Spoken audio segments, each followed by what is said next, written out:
कानी बहू।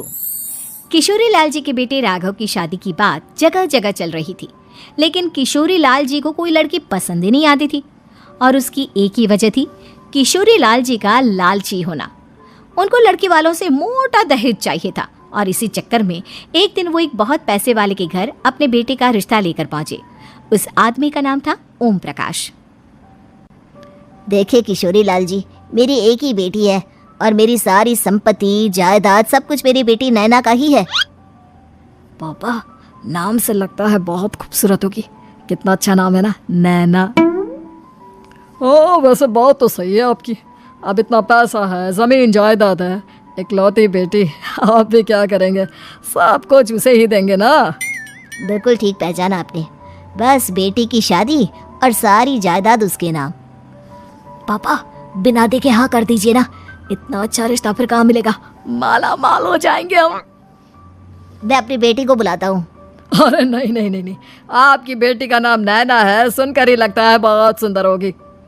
रहने दीजिए अंकल, मैं तो आपकी बेटी के नाम से इतना खुश हो गया हूँ कि उसे बिना देखे शादी करने को तैयार हूँ। अब तो मैं उसका चेहरा सीधे शादी के बाद ही देखूंगा। और इस तरह राघव नैना का चेहरा नहीं देखता और उससे शादी कर लेता है। शादी के बाद अपनी सुहाग रात पर जब राघव नैना का घूंघट उठाकर देखता है तो नैना की आंखें बंद थी। कितने खूबसूरत हो तुम नैना, जरा अपनी आंखें खोलकर मेरी तरफ देखो तो सही। नहीं, मुझे शर्म आती है। अरे, मैंने तुम्हें शादी से पहले भी नहीं देखा और अब अगर तुम आंखें खोलकर मुझे देखोगी भी नहीं तो मुझे अच्छा कैसे लगेगा? इससे पहले कि नैना अपनी आंखें खोलकर राघव की तरफ देखती, अचानक से लाइट चली गई और राघव नैना को पूरी तरह से देख भी नहीं पाया। अगली सुबह नैना राघव के लिए नाश्ता बनाकर लेकर आई।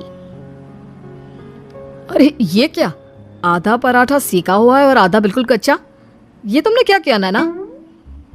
बहू, तुमने क्या आधा पराठा तवे से नीचे लटका कर रखा था जो आधा सेका है और आधा कच्चा? मुझे जितना दिखेगा उतना ही तो सीखूंगी ना पापा जी।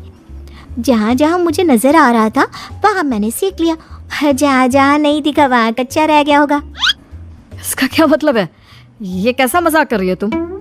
अरे बहू, तुमने इतना लंबा घूंघट क्यों लगाया हुआ है?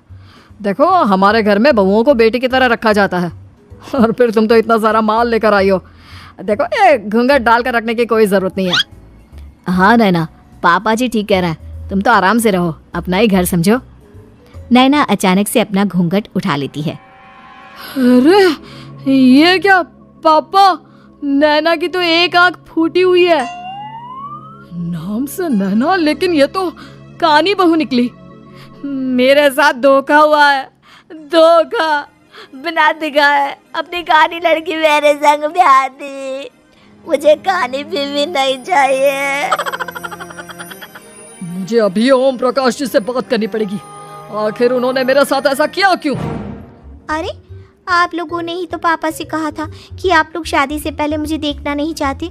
अब मेरे पापा पर क्यों इल्जाम लगा रहे हैं? अरे लेकिन उन्हें बताना तो चाहिए था ना कि तुम कानी हो, एक आंख से तुम्हें दिखाई नहीं देता। किशोरी लाल और राघव नाराज होकर ओम प्रकाश को अपने घर बुलाते हैं। पापा जी, ये आपने क्या किया? शादी से पहले बताया क्यों नहीं कि नैना की आंखों में परेशानी है? अरे, आप ही ने तो लड़की देखने से मना कर दिया था। और लेकिन आप बता तो सकते थे।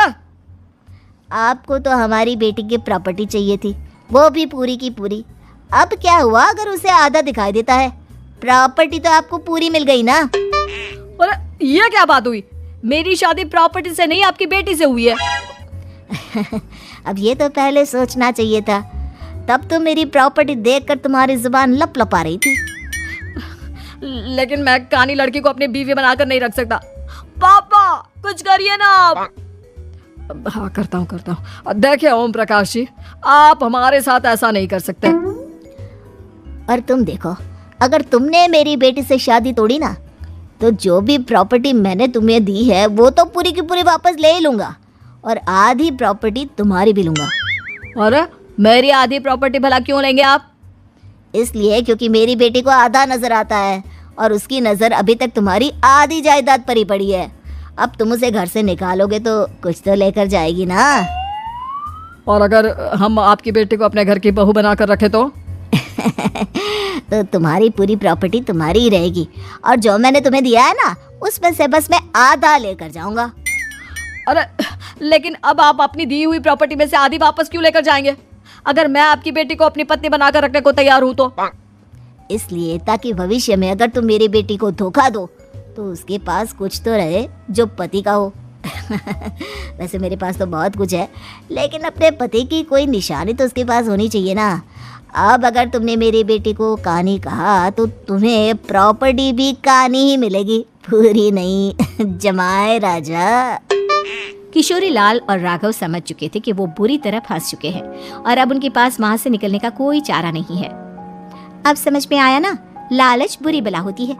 एक तो तुम्हें प्रॉपर्टी मिली, ऊपर से बीवी मिली, उसमें तुम्हें नखरे भी दिखाने हैं। आए बड़े, चुपचाप बैठो दोनों। कुछ दिनों के बाद नैना राघव की कार लेकर बाजार घूमने निकलती है और जब कार लेकर वापस आती है, ये क्या? एक तरफ से मेरी गाड़ी पूरी खराब हो चुकी है। लगता है तुमने मेरी गाड़ी को किसी दूसरी गाड़ी के साथ एक्सीडेंट किया है। अरे अरे, कितना बड़ा नुकसान कर दिया तुमने बहू। वो क्या है ना पापा जी, मुझे एक आंख से दिखाई नहीं दे रहा था, सामने से गाड़ी आ रही थी। मुझे तो सिर्फ आधा ही दिखाई दिया और वो गाड़ी मेरी कार से रगड़ते हुए निकल गई। अब मैं क्या करूं बताओ? आप इसे ठीक कराने के पैसे कौन देगा? तुम्हारे पापा। तुमने मुझसे इस तरह से बात की? अभी रुको। नैना राघव की शिकायत ओम प्रकाश को कर देती है। देखो राघव, अब जो मेरी आधी प्रॉपर्टी तुम्हारे पास थी ना उसमें से आधी और मैं लेकर जाऊंगा, क्योंकि तुमने मेरी बेटी को डांटा। अरे नहीं पापा जी, गलती हो गई, माफ कर दो। गलती की तो कोई गुंजाइश ही नहीं। अगली बार मेरी बेटी को डांटा तो बची हुई आधी में से आधी और ले जाऊंगा। लालच के चक्कर में हम दोनों ने बहुत बड़ी गलती कर दी बेटा। एक तो तुम्हें कानी बहू मिली और ऊपर से जो माल मिला वो भी काना। इस तरह राघव की हर एक गलती पर ओम प्रकाश उसकी प्रॉपर्टी का आधा आधा हिस्सा लेकर अपना सारा माल वापस ले गया और राघव को कानी बीवी से काम चलाना पड़ा। भाई लालच वाकई में बुरी बला है।